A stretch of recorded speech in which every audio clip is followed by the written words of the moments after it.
Alors, c'est un roman de fantasy qui se déroule dans un monde imaginaire organisé autour de 7 cités, d'où le titre.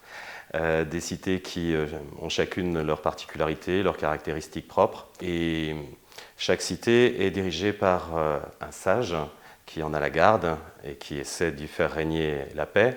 Et les sages de ces 7 cités ensemble tâchent de préserver l'harmonie dans le monde imaginaire que raconte ce livre. Pour parvenir à leur fin, parvenir à faire régner cette harmonie, ils s'appuient sur des pouvoirs particuliers, des pouvoirs magiques qui leur proviennent de l'empathie, c'est-à-dire au départ une capacité particulière à être en harmonie, en symbiose avec les formes de vie qui les entourent, que ce soit humaines, animales ou végétales, et dont ils ont tiré des pouvoirs magiques que je ne vais peut-être pas développer là, et qui sont différents selon la cité, selon l'environnement naturel en fait, de chaque cité, qui a permis différents développements de ce pouvoir.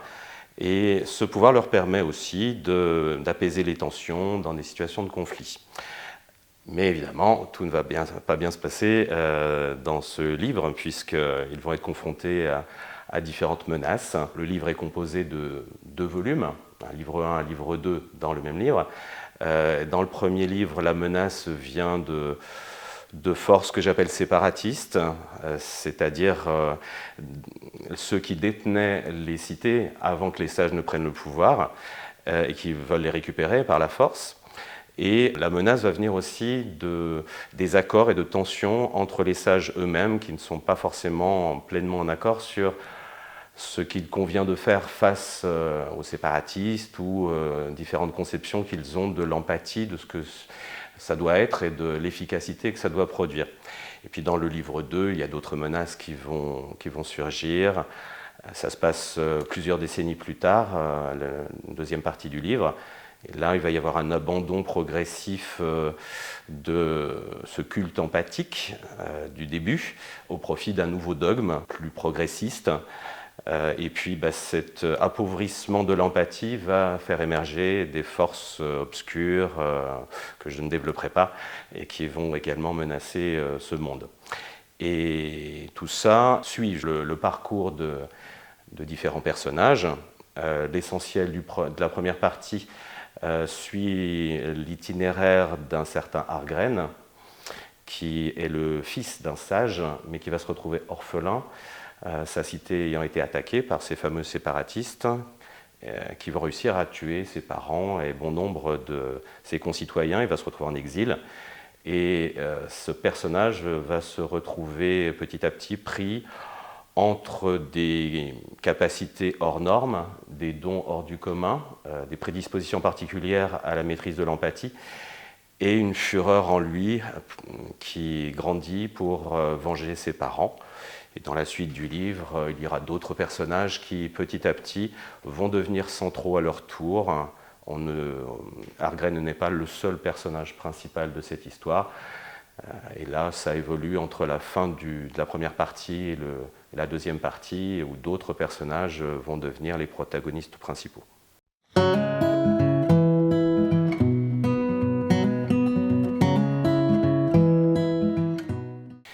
Alors, l'idée du livre en lui-même me vient de mes lectures. Je suis un grand amateur de fantasy, Tolkien notamment, mais d'autres avec lui.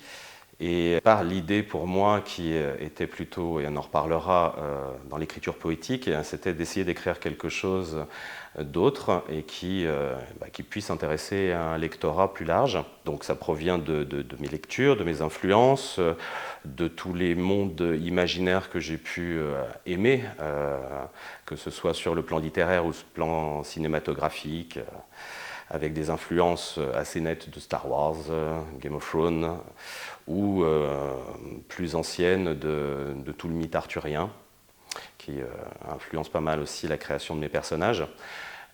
Donc pour l'essentiel, ça vient de là, avec l'idée d'essayer de réunir ces différentes influences, déjà pour créer mon propre monde imaginaire, et d'y insuffler tout ce que je perçois, tout ce que je vois du monde extérieur et de son évolution, de notre monde, et d'essayer d'en faire le miroir de notre monde, mais transfiguré évidemment.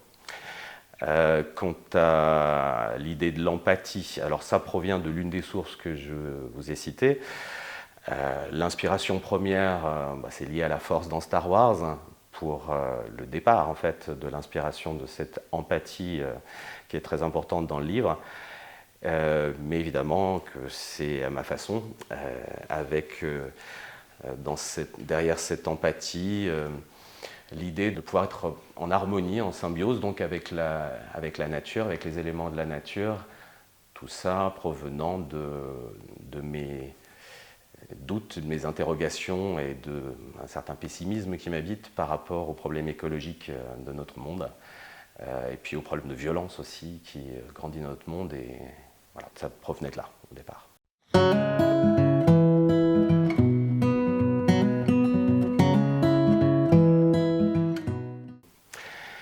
Alors, il est vrai que, comme je l'ai dit, les sages qui dirigent ce monde ne sont pas tous d'accord entre eux déjà et sont soumis à des remises en cause par des menaces extérieures. Donc il y a un problème interne et externe par rapport à ça. Alors l'idée, c'était d'essayer d'affirmer dans ce livre quelque chose qui pour moi est très très important, c'est-à-dire l'importance de la transmission de la sagesse.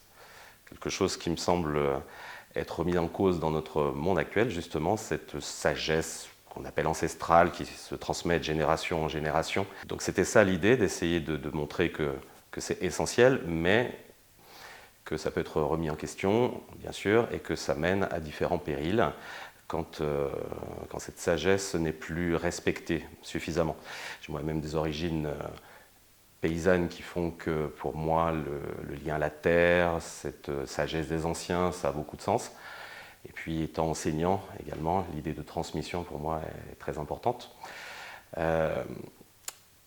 Et en face de ça, il y a donc toutes ces menaces qui vont mettre ça en péril, remettre en question cette sagesse et essayer de montrer en miroir, là encore, ce que ça pourrait donner dans notre monde si on la délaisse au profit d'une quête de pouvoir un peu aveugle, une quête de profit excessif, ou aussi ce que je vois et qui m'inquiète beaucoup, le fait qu'on vit dans un monde où la vérité, avec un V majuscule, devient au moins plurielle, si ce n'est très très relative, avec les réseaux sociaux qui développent toutes sortes de vérités, de contre-vérités, et que donc il n'y a plus forcément de repères à ce niveau-là. Donc c'était ça l'idée globale de ce que je voulais montrer dans cette remise en cause des sages, en eux-mêmes avec différentes idéologies qui se développent dans le premier livre ou le deuxième livre du roman,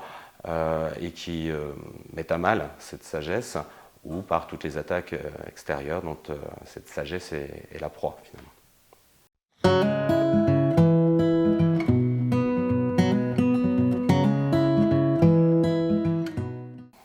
Alors beaucoup, oui. J'ai plusieurs décennies d'écriture poétique avant d'avoir commencé en fait l'écriture de ce livre, donc fatalement ça m'a nourri, et on va dire déjà ça a influencé mon style d'écriture par une certaine exigence, hein, le fait que j'ai bien retravaillé 2, 3, 4, 10 fois chaque phrase. Ça m'a pris énormément de temps du coup pour écrire ça, avec la quête perpétuelle du mot le plus juste ou du rythme le plus adapté à ce moment, à cet épisode du récit. Et puis j'ai mis quand même aussi un petit peu de poésie de manière plus directe. Le premier livre du roman se termine par un épilogue qui est écrit en alexandrin. Il y a des alexandrins blancs aussi à la fin de la deuxième partie. Et puis dans certains épisodes aussi, j'ai tâché d'essayer de trouver une musicalité poétique qui accompagne la tonalité en fait, de cet épisode. Donc là aussi, ça me provient de mon passé d'écriture poétique. Puis il y a une suite en projet où la poésie pourrait prendre un petit peu plus de place. J'imagine que certains épisodes pourraient être racontés d'une façon poétique par certaines voies narratives, certains personnages qui sont des poètes. J'ai notamment un barde qui pourrait raconter une partie, mais avec une façon poétique de raconter. Voilà.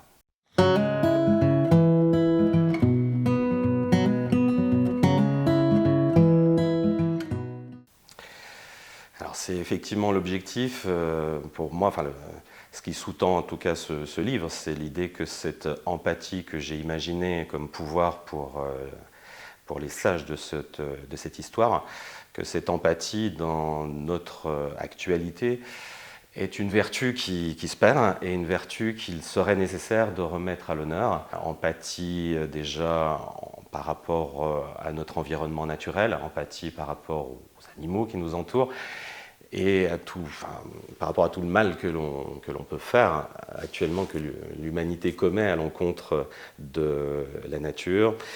Je pense au bien-être animal, je pense aux extinctions de masse qui sont liées à l'activité humaine notamment, et puis avec l'idée que ce manque d'empathie envers notre environnement va provoquer notre propre perte, justement, si on ne réagit pas. On le voit très bien actuellement avec toutes les dérives que ça provoque, un dérèglement climatique ou autre.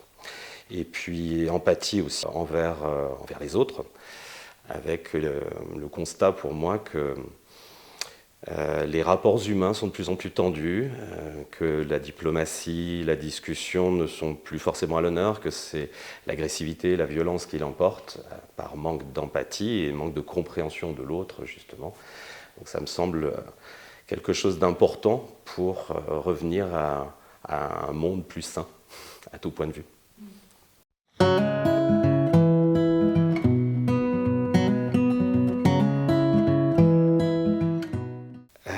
Beaucoup de choses positives et beaucoup de gratitude. Au cours de mes longues années d'écriture et de tentatives de publication et d'échecs successifs, j'ai fini par renoncer à toute publication, pensant que ce serait trop compliqué. Et j'ai rencontré aux éditions Baudelaire non seulement une écoute très bienveillante, mais un système qui m'a permis, comme à beaucoup d'autres, sans être connu, d'avoir une possibilité de publication et de diffusion à la hauteur de ce que j'espérais, puisque je ne souhaitais pas passer par une auto-édition. Donc c'était un système qui me convenait parfaitement. J'ai beaucoup apprécié le travail qui a été fait autour de la couverture, qui fonctionne très bien, et beaucoup de mes élèves qui